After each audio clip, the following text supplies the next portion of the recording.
แต่ท่านที่นับถือนะครับแพงในวันที่24มิถุนายน2015นี้ท่านพลจัตวาศรีสวัสดิ์แก้วมลาวงศ์คณะประจำพรรคกระทรวงหัวหน้ากรมใหญ่ตำรวจทั้งเป็นอนุกรรมการเนื้อในของประชุมใหญ่ครั้งที่4ขององค์คณะพรรคกระทรวงป้องกันความสงบได้ให้สัมภาษณ์ต่อสื่อมวลชนว่าภายหลังองค์คณะพรรคกระทรวงป้องกันความสงบได้ออกมติตกลงฉบับเลขที่025ทับคพปกสลงวันที่14ตุลาคม2014ว่าด้วยการแต่งตั้งคณะรับผิดชอบกะเกียมกองประชุมใหญ่ครั้งที่4ขององค์คณะพรรคกระทรวงป้องกันความสงบในนั้นอนุกรรมการเนื้อในประกอบมีทั้งหมด12สหายและหน้าที่รับผิดชอบกะเกียมมี5หน้าเวียกเป็นต้นแม่นการกะเกียมเขียนหางบทรายงานการเมืองเขียนบทกาวเปิดกาวปิดเขียนบทสำรวจการนำพารวมของคณะพรรคสุดเก่าเขียนบทโอ้ลมของคันเทิงเขียนหางมติกองประชุมและการเขียนบทสรุปการเงินของพรรคมหปัจจุบันแมนมีความพร้อมแล้วห้อยสุนห้อยเฉพาะอนุกรรมการรับผิดชอบเนื้อไหนของพวกข้าพเจ้าภายหลังที่คณะนำกระทรวงป้องกันความสงบได้ออกข้อตกลงเลขที่025ทับคพปกสลงวันที่14เดือน10 2014ว่าด้วยการแต่งตั้งคณะรับผิดชอบกะเกียมกองประชุมใหญ่ครั้งที่4ขององค์คณะพรรคกระทรวงป้องกันความสงบออกแล้วทางอนุกรรมการเนื้อไหนพวกข้าพเจ้าโดยการชี้นำเป็นหัวหน้าของสหายพลจัตวาสินทวงศ์ไสยกรรัฐมนตรีช่วยก็ได้มีการประชุมปรึกษาหารือกันและกะเกียมสร้างแผนการละเอียดของอนุกรรมการกะเกียมทางด้านเนื้อในจากการกำหนดแผนละเอียดในการเคลื่อนไหวเวียกงานของตนแล้วก็ได้มีการแบ่งงานความรับผิดชอบให้แก่บรรดาสหายที่ได้รับการมอบหมายจากการนำกระทรวงในจำนวน12สหายที่ได้มอบหมายจากบรรดากรมกองที่เกี่ยวข้องขึ้นกับกระทรวงป้องกันความสงบในการกะเกียมทางด้านเนื้อในใส่ให้แก่กองประชุมในครั้งนี้ได้มีการแบ่งงานกันละเอียดเพื่อรับผิดชอบในการค้นคว้ากะเกียมในการเขียนบรรดาเอกสารต่างๆที่รับใส่ให้แก่กองประชุมบ่เฉพาะก็แม่นพวกข้าพเจ้าได้สุมใส่เอิ้นว่า6เอกสารตนโตนั่นคือเอกสารที่1ก็แม่นได้กะเกียมทางด้านเนื้อในห้างบทรายงานการเมืองเพื่อรับใส่แก่กองประชุมครั้งที่4เอกสารที่2ก็แม่นเอกสารบทสำรวจการนำพารวมของคณะพรรคเอิ้นว่าสุดผ่านมาปัญหาที่3ก็แม่นได้กะเกียมเกี่ยวกับบทโอลมของคันเทิงที่จะมาโอลมต่อกองประชุมอันปัญหาที่4ก็แม่นกะเกียมทางด้านห้างมติกองประชุมปัญหาที่5ก็แม่นสรุปเอิ้นว่าเวียกงานการเงินของพรรค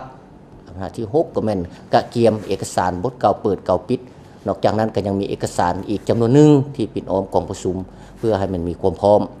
ฉะนั้นผ่านจากการกำหนดเวียกต้นตอของตนเองแล้วพวกข้าพเจ้าก็ได้มีการมอบหมายให้บรรดาสหายเป็นแต่ละจุในการค้นคว้าเขียนภายหลังเขียนสำเร็จแล้วก็ได้มีการผ่านหลายครั้ง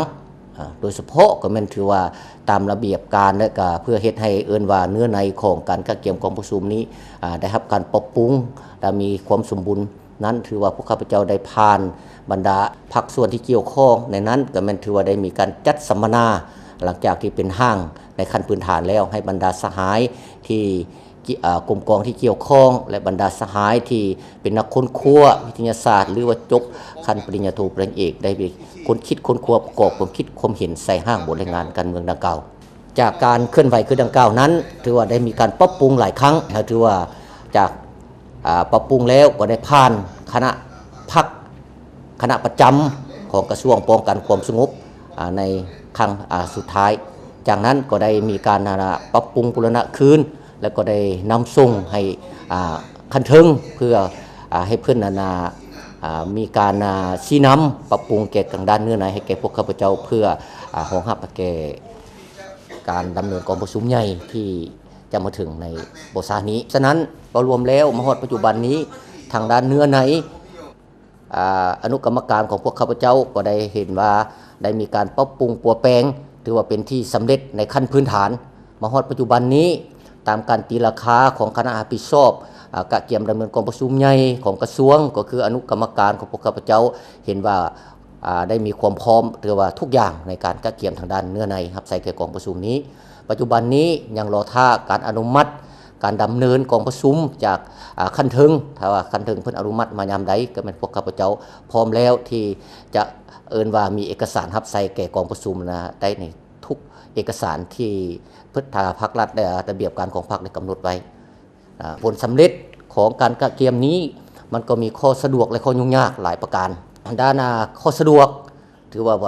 การนำพรรครัฐคันถึงก็ได้มีการชี้นำอย่างจดจ่อต่อการกะเกียมกองประชุมใหญ่ขององค์คณะพรรคกระทรวงป้องกันความสงบฉะนั้นเพิ่นก็ได้ติดตามและก็ให้ทิศชี้นำโดยตลอดมาในทางด้านเนื้อในรับใส่กองประชุมนี้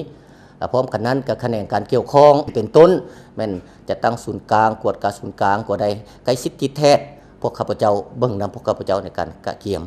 นี้พร้อมกันนั้นทางการทำกระทรวงก็ได้มีการกวดกาให้ทิศชี้นำโดยตลอดพิเศษก็แม่นบรรดาสหายที่ได้รับการมอบหมายรับผิดชอบอยู่ในอนุกรรมการทางด้านเนื้อในนี้ก็ได้สุมทุกสติปัญญาเหืองแหงของตนที่มีเพื่อสมทบกับภาคส่วนที่เกี่ยวข้องกลุ่มกองที่ขึ้นกับกระทรวงป้องกันความสงบในการกะเกียมในครั้งนี้จึงเฮ็ดให้มีผลสำเร็จในขั้นต้นที่ดังข้าพเจ้ารายงานมาครั้งถึงนั้นด้านข้อยุ่งยากพวกข้าพเจ้าก็เนื่องจากว่าหลายกลุ่มกองในช่วงนี้ก็แม่นกะเกียมรับใช้เวียงงานป้องกันหลายอย่างฉะนั้นกับพนักงานที่ประกอบเข้าในอนุกรรมการนี้ก็ในการเคลื่อนไหวเวียงงานก็ถือว่าเป็นระยะเป็นวรรคเป็นตอน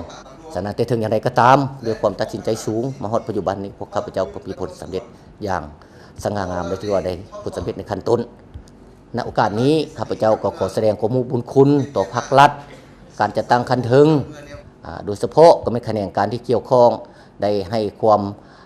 อบอุ่นให้ทิศชี้นำอย่างจดจ่อเห็นให้อนุกรรมการของพวกข้าพเจ้ามาฮอดปัจจุบันนี้ก็ถือว่าได้เฮ็ดสำเร็จหน้าที่ของตนในเบื้องต้นเพื่อรับใช้ให้แก่กองประชุมใหญ่ขององค์คณะพรรคกระทรวงป้องกันความสงบในครั้งที่4และข้าพเจ้าก็อีกเทื่อนึงก็เรียกร้อง